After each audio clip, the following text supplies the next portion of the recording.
Picture the worst thing that has ever happened to you. Not a mild disappointment. The real one. The diagnosis. The betrayal. The failure you still replay at 3 in the morning. Now imagine someone asking you to do something that sounds almost insane. Not to forgive it. Not to move past it. Not even to find a silver lining. But to actually love it. To want it exactly as it happened. With nothing removed and nothing softened. Your first reaction is probably resistance. Maybe even anger. That's not healing, you might think. That's denial. But what if it isn't? What if the refusal to fully accept your own past is the very thing quietly keeping you trapped inside it? That idea sits at the center of one of the most demanding and least understood concepts in all of philosophy. Not positive thinking, not forced gratitude, something far stranger and far more powerful once you actually understand what it's asking of you. Start with how most people actually relate to their own failures. Watch the way a mistake gets treated in a typical life. It gets buried, argued with, rewritten in memory to feel less painful, or endlessly replayed with a different, better ending imagined on repeat. Notice how much mental energy goes into wishing the past had happened differently. The relationship that ended badly. The opportunity that was missed. The version of yourself that said the wrong thing at the wrong moment and can't stop hearing it play back. This isn't unusual. It's almost universal. And it quietly exhausts people in ways they rarely name out loud. Modern life adds another layer to this exhaustion. We are constantly shown curated versions of other people's outcomes, the achievement, the relationship, the body, the success, without ever seeing the mess that preceded it.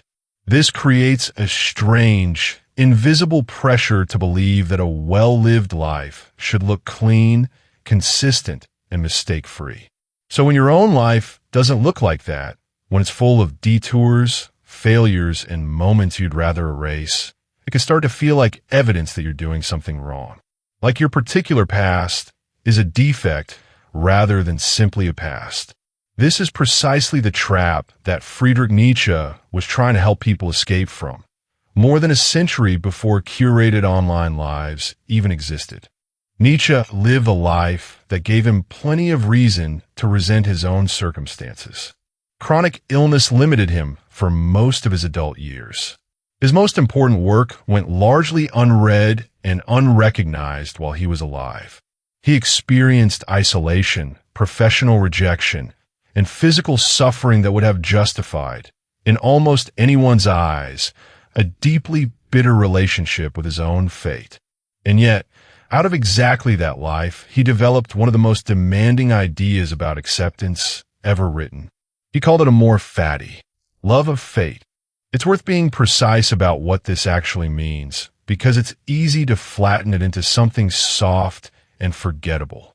Amor Fati is not about pretending your suffering was secretly good all along. It's not the same as saying everything happens for a reason, a phrase that assumes some external plan was quietly working in your favor the whole time. Nietzsche wasn't interested in comforting illusions. He was interested in something much harder, a full, unflinching acceptance of your life exactly as it has actually happened, including the parts that were unfair, painful, and completely without justification. Here's where it gets genuinely uncomfortable. Nietzsche believed that wishing any part of your past had been different is, in a strange way, a form of wishing yourself out of existence. Because you are not separate from what has happened to you. Every choice, every failure, every relationship, every wrong turn has shaped the specific person reading these words right now. Erase the mistake, and you erase a piece of what built you. There is no version of you that kept everything you like about yourself while surgically removing the pain. The two are woven together. You cannot selectively edit your history without editing yourself. This is the part most people never let themselves fully absorb.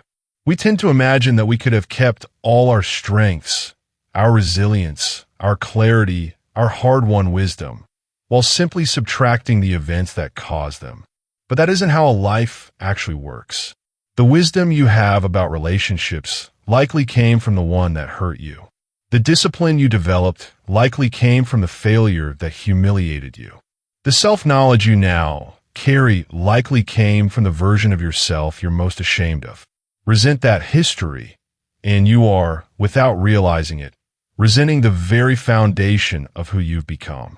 So why do people resist this idea so strongly? Why does it feel safer to stay in a quiet, low-grade war with our own past?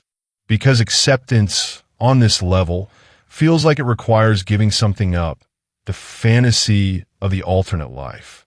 There's a strange comfort in imagining the better version of events that could have happened, the choice not made, the relationship that could have worked, the mistake that could have been avoided.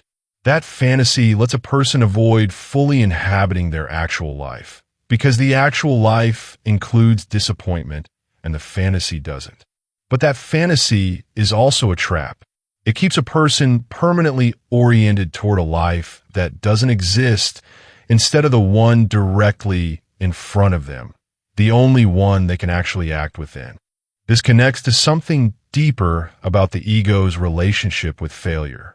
Admitting that a painful event actually happened, fully and without qualification, feels like admitting weakness or bad judgment.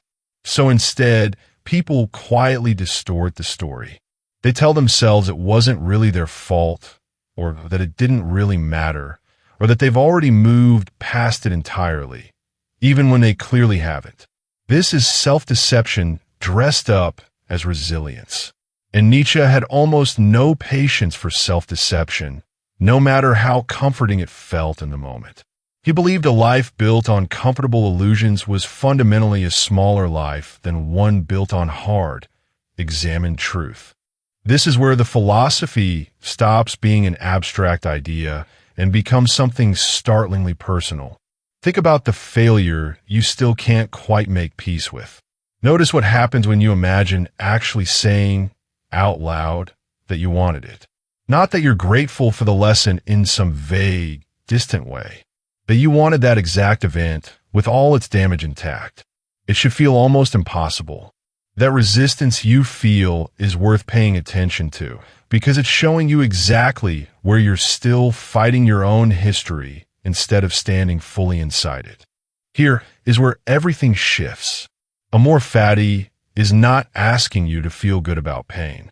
It's asking you to stop spending your limited energy at war with something that has already happened and cannot be changed. Every hour spent wishing the past were different is an hour stolen from the only place you actually have power, right now. This is not resignation. It's the opposite. It's the redirection of enormous psychological energy away from an unwinnable battle with history and toward the only battle that was ever winnable, what you do with what remains. So what does this actually look like in practice beyond the philosophy? It starts with noticing, honestly, where you're still negotiating with your own past. Where are you still telling yourself a softened version of a story because the real one is too uncomfortable? Where are you still quietly wishing a specific choice had gone differently instead of accepting it as the foundation you're now building from? Practicing Amor Fati means training yourself to say, this happened, this is mine, and I am not spending another year at war with it.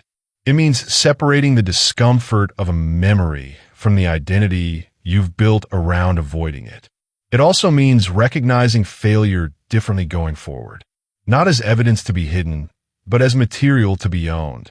A person who has fully accepted their past has nothing left to defend, which is precisely what gives them the freedom to take real risks in the present.